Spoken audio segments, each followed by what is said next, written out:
Chapter 21 Heart of the Nation. Rise and shine.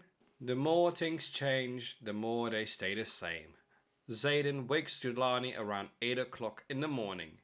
Today's the day they venture off to the capital of Netralia. The search for allies in the war against Altgrön continues, and the national government needs to pull their weight in order to succeed. So far, they've been hesitant allocating people and resources to it. After the fall of Fockenbar, it seems they're making more haste, hoping their city doesn't fall next. Aunt Serena has decided to remain in Zomerhofen, just like Atnap. Blacksmith Luke and Seer Kelly are aiding Altessera in making Zomerhofen the new bastion. That is until work on the new city and headquarters is complete. As long as Zomerhofen stands, there is a chance to win this war. Jelani, Xaden and Laura ascend into a carriage and the rider signals the horses. Off they go, an hour-long trip towards the capital. Have you ever been to the capital? I once went there, but it was way more adorable than now. I'm still cute, but you know what I mean. Jelani and Xaden both nod no towards Laura. I've not even heard the name of the capital. It seems like everyone has been shy to say what its name is. Like it's a horror story of some sorts. As someone from Altgrön, I would normally never be allowed anywhere near the capital of this country. I would be halted and jailed at the gate immediately. Studies never told me either. Laura shakes heavy nose with her head. It's not horror at all. It's called the City of Heaven Stars for a reason. Shortened to Caelhem. It's a different language, so no idea what that means. The people there are called the people of the Heavenly City. Its ruler is the Sovereign of Light of Caelhem. I don't know who it is exactly, but I guess we'll meet him in person soon. No clouds in the sky, a sun and a mildly warm temperature today. The ride goes by with a breeze, just like the wind. Exiting the carriage in front of the city gates, they are greeted by a knight on a horse. Good morning, sirs and lady. Welcome to Caelhem, the city of heaven stars. I will escort you to our ruler and the current Prime Minister of Netralia. The Sovereign of Light of Caelhem will hear your plea on the current state of affairs. Follow me. He steps down from his horse and the party take a walk through the city. High buildings surround central roads and pathways. Unlike Zomerhofen, this seems much more slick, filled with less joy and feelings of happiness. The buildings are grey, stale, and made of iron. This may not look like a city of pleasure to you. The capital has been overthrown many times in the last hundreds of years. Therefore, the rulers of the past decided to make a city more durable against any form of aggressors coming our way. It's paid off, but we lack a bit of colour here and there in the city centre. The outskirts will look much more like Zomerhofen or your own town. A shame it's fallen. No worries, in time you will reclaim it and aid resources for its rebuilding. Now, here we are. The Shire of Light awaits inside the castle. They head inside and are greeted by an official. He instructs them to wait until a bell is rung. That's their signal to head inside the Shire, now closed off by what looks like a vault door. Inside this door lies the Shire of Light. It's a secret small village inside the city. Only the highest people in power from here and around the nation gather to deliberate urgent matters. In times of need like this, political gatherings and votes take place here. Take note of what I say next. There is no need to speak on formal terms with the sovereign as long as you remain respectful. Be short and concise and state what you desire. That's the way to success. I wish you the best of luck. I will take my leave here for now. I will join you though at the new headquarters when it's finished. The name is Roderick, by the way. Catch you on the winning side of war.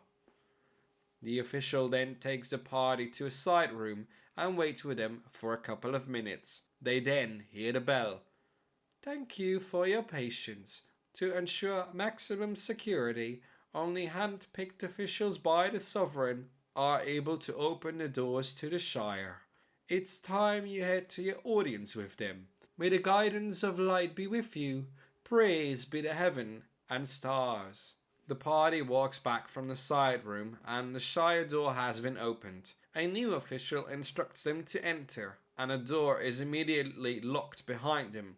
Click and clangs tell Jelani there are around 10 to 12 kinds of locks in place, highly secure therefore. He knows from experience since he always lockpicked chests as a kid. He did so to garner food and resources like wood to stay warm after his parents died. It provided him with all the necessary items while he grew up.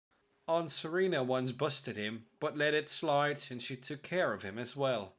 His path turned from sour to sweet during the years. Now alongside Zayden and Laura, he's leading the to-be newly found resistance. Inside the Shire, it looks like a calm and peaceful village, much like Fockenbar. Old, wood and green most of all, filled with plants, flowers, trees. It's like an entire mini ecosystem that's been put in place. Straight ahead of them is a bigger hut. That seems like a fitting description of it. Once they get to the entrance of the hut, the final act of security is displayed. Those who like to enter the Sovereign's quarters know the word. Jelani, Zayden and Laura look confused. No one has mentioned the word or sentence needed to come this far. What do we do now? We weren't instructed by anyone we needed this. It can't be that we've come this far to go back without any allyship just because of a miserable password we never learned of. Laura has an idea. Maybe if I just act all cute, they let us pass. That has never worked with anything, Laura. Ask Jelani. This is pointless. Unless we meet with the Sterling, we won't win this war. What did you just say? Jelani asks Zayden. Sterling? Not heard of that.